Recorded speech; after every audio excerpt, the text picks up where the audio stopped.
Hello नमस्कार जय हिंद वंदे मातरम साथियों, स्वागत है आपका आस्का स्टडी के यूट्यूब चैनल पर एक और नई वीडियो में आप सभी का दिल खोलकर हार्दिक स्वागत है। इस वीडियो में अपन बात करने वाले हैं आरआरबी ग्रुप डी के संबंध में, यानी कि जो आरआरबी ग्रुप डी की न्यू वैकेंसी आई है उसके कोर्ट केस के अपडेट के बारे में, और एग्जाम कब हो सकता है, और अपना जो ग्रुप डी में सिलेक्शन पाने के लिए कौन सा सब्जेक्ट है वो इंपॉर्टेंट रोल अदा करता है, यानी कि जिस सब्जेक्ट के बिना अपन सिलेक्शन नहीं पा सकते हैं। इन 3 क्वेश्चंस के आंसर इस वीडियो में जानेंगे। चलिए दोस्तों वीडियो की शुरुआत करते हैं। शुरुआत करने से पहले मैं आपको बता दूं कि वीडियो को पूरा देखिए। अगर आपको वीडियो पसंद आए तो लाइक कर दीजिए, ना पसंद आए तो अनलाइक कर दीजिए। वीडियो को पूरा देख के डिसाइड कीजिए। चलिए दोस्तों वीडियो की शुरुआत करते हैं। उससे पहले चैनल पर नए हो तो चैनल को सब्सक्राइब जरूर कीजिएगा और बेल आइकन को प्रेस जरूर कीजिएगा, क्योंकि ये चैनल आपके लिए जिस भी आप रेलवे वैकेंसी की तैयारी कर रहे हो या प्रिपरेशन कर रहे हो तो ये चैनल आपके लिए बहुत बेहद इंपॉर्टेंट होने वाला है, क्योंकि रेलवे संबंधित वैकेंसी की इन्फॉर्मेशन मैं इस चैनल पर डालता हूं, क्योंकि मैं खुद रेलवे में हूं।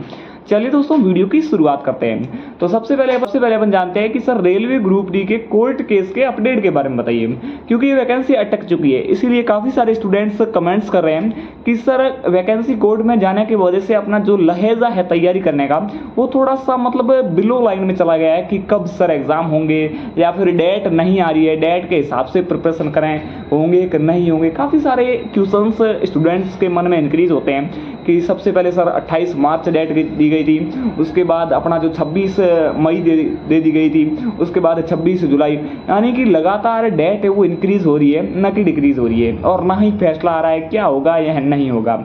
उसके बारे में संपूर्ण बातचीत करते हैं। रेलवे ग्रुप डी का कोर्ट केस आप सभी को पता है कहां से स्टार्ट होता है। जो आईटीआई और 10th वालों के अलग अलग हिसाब से केसेस किए हुए हैं, और कोर्ट में चेंज होने की वजह से, यानी कि सुनवाई करने वाले जो जज है केस के हिसाब से, वो चेंज होने के कारण जो डेट है वो आगे दे रहे हैं, क्योंकि काफी सारे ऐसे नए जज आते हैं उनको इस मामले को समझने में, यानी कि उसको अंडरस्टूड करने में काफी सारा समय लगता है, कि पहले इस मामले को समझते हैं क्या है रियल है, क्या फिर फेक न्यूज है, यानी कि संपूर्ण बातचीत उसको समझने के बाद ही वो इस पे निर्णय दे सकते हैं। इस हिसाब से अब एक क्वेश्चन इंक्रीज होता है, क्या सर 26 जुलाई को फाइनल डिसीजन आ जाएगा?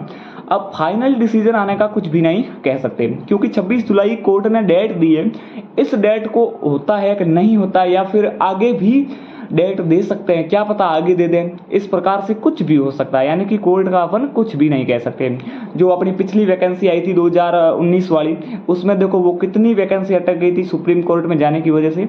तो इस हिसाब से कभी भी हो सकता है, लेकिन अब की बार उस वैकेंसी की तरह ये वैकेंसी अटकने वाली नहीं है, क्योंकि रेलवे रिक्रूटमेंट बोर्ड द्वारा जो अपना जारी किया गया था कैलेंडर, उसमें कहा गया था कि हर साल न्यू वैकेंसी देंगे, चाहे रेलवे एएलपी की हो, चाहे रेलवे टेक्नीशियन की, या फिर एनटीपीसी की, या फिर जो अपना ग्रुप डी है, यानी कि सभी की टोटल नंबर ऑफ वैकेंसीज आती है। सभी पोस्टेज के लिए रेलवे में जितनी वैकेंसी आती है उतनी वैकेंसी हम हर साल देंगे, हर साल। यानी कि रेलवे रिक्रूटमेंट बोर्ड ने जो पिछली वैकेंसीज दी थी, और 2024 के बाद 2025 की तुरंत बाद एएलपी की न्यू वैकेंसी 9000 ऐसे कुछ पदों पर वैकेंसी का नोटिफिकेशन जारी हो गया है। तो मेरे हिसाब से अब ग्रुप डी का भी फैसला बहुत जल्द आने वाला है, क्योंकि दोस्तों आरआरबी एनटीपीसी के एग्जाम कराने हैं। आरआरबी एनटीपीसी के बाद तुरंत बाद रेलवे ग्रुप डी के ही एग्जाम कंडक्ट करवाए जाएंगे।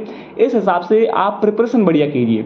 एग्जाम डेट का वो पूछता है जिसके प्रिपरेशन में 100%, यानी कि जिसकी प्रिपरेशन 100% होती है, लेकिन आपकी जहां कमी है वो दूर कीजिए, बहुत बढ़िया तरीके से प्रिपरेशन कीजिए। एग्जाम अपने आप हो जाएंगे, कोई दिक्कत बात नहीं है।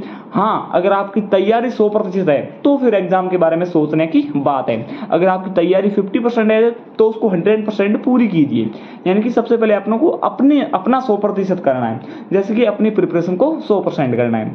तो आपका एग्जाम मेरे हिसाब से अगस्त के लमसम हो जाएगा, क्योंकि अगस्त से डिले नहीं होगा, फिर तो वो रेलवे रिक्रूटमेंट बोर्ड का सारा कैलेंडर वाला मामला फेल हो जाएगा। इस हिसाब से बहुत जल्दी मामले में ये सुप्रीम कोर्ट वाला मामला भी आ जाएगा, यानी कि बहुत जल्दी ये सुप्रीम कोर्ट वाला फैसला भी आ जाएगा और आपके एग्जाम डेट भी आ जाएंगे। अब सर दूसरा क्वेश्चन है कि जो आरआरबी ग्रुप डी है, इसमें अपन तैयारी करने के लिए कौन सा ऐसा सब्जेक्ट है जो रोल अदा करता है, यानी कि उस सब्जेक्ट के बिना अपन सिलेक्शन पा ही नहीं सकते।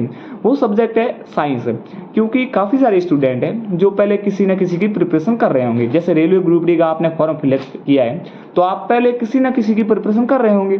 प्रिपरेशन जैसे आरआरबी एनटीपीसी की कर रहे हो, पहले की हो या फिर कर रहे हो, तो उसमें मैथ और रीजनिंग ये कॉमन चीजें हैं। या फिर जीके जीएस कॉमन चीजें, चाहे कोई भी आप वैकेंसी ले लो उसमें मैथ और रीजनिंग तो पूछी ही जाती है, चाहे कोई भी रेलवे की ले लो, जीके जीएस सभी पूछी जाती है। लेकिन इसमें साइंस रेलवे ग्रुप डी में हटकर पूछी जाती है, थोड़ी बहुत डीपली पूछी जाती है। जैसे एनटीपीसी का एग्जाम हो गया, उसमें इतनी डीपली साइंस नहीं पूछी जाती है। लेकिन ग्रुप डी में डीपली साइंस पूछने का रीजन ये है कि इसमें अलग से सेक्शन दिया गया है, 25 नंबर की साइंस आती है, यानी कि नंबर ऑफ क्वेश्चन 25 आते हैं। उस हिसाब से साइंस थोड़ा डीपली पूछी जाती है, और साइंस पूछी जाती है एनसीईआरटी बेस, यानी कि एनसीईआरटी से एक भी क्वेश्चन बाहर नहीं आता है। आप एनसीईआरटी के हिसाब से साइंस को प्रिपरेशन कीजिए, यानी कि कोई भी एनसीईआरटी की बुक्स ले आइए, उसमें से आपको साइंस प्रिपरेशन करना है। उसके बाद ज़्यादा से ज़्यादा मॉक टेस्ट लगाइए। यानी कि मैं एक लाइन में बात कहूँ तो साइंस के बिना आपका सिलेक्शन नहीं होने वाला है, क्योंकि मैथ और रीजनिंग काफ़ी सारे स्टूडेंट एवरेज होते हैं, और जीके में वो बात है कि सभी स्टूडेंट एक जैसे हैं, क्योंकि जीके किसी का 100% होता ही नहीं है। लेकिन साइंस है जो कि लिमिटेड सिलेबस है, लिमिटेड सिलेबस को अपन कवर कर सकते हैं आराम से। लेकिन जीके वाले पोर्शन में अपन जीके आएगा 20 नंबर का, और जीके वाले पोर्शन में अगर अपन घुस गए तो हिस्ट्री, जियोग्राफी, पॉलिटी बहुत सारा झमेला है। लेकिन साइंस का जो सिलेबस लिमिटेड है, इसमें आप 25 नंबर पक्के कर लीजिए। क्यों इसीलिए तो बोल रहे हैं कि साइंस के बिना सिलेक्शन नहीं होने वाला है, क्योंकि जीके में सब एवरेज होते हैं और मैथ और रीजनिंग सभी की मजबूत होती है, यानी कि बराबर होती है। लेकिन साइंस से तय होता है सिलेक्शन अपना, कि साइंस कैसी है आपकी, उसके ऊपर निर्भर करता है। तो मैंने तीनों क्वेश्चंस के आंसर दे दिए, यानी कि पहला क्वेश्चन अपना था कोर्ट केस के बारे में, दूसरा क्वेश्चन अपना था कि सर एग्जाम डेट आपके अगस्त में हो जाएंगी। अगस्त में होने के चांसेस है, पक्का तो नहीं बोल रहा हूँ, क्योंकि पक्का फिर सुप्रीम कोर्ट और फैसला बदल दे, फिर पक्का कुछ नहीं, कोई नहीं बोल सकता।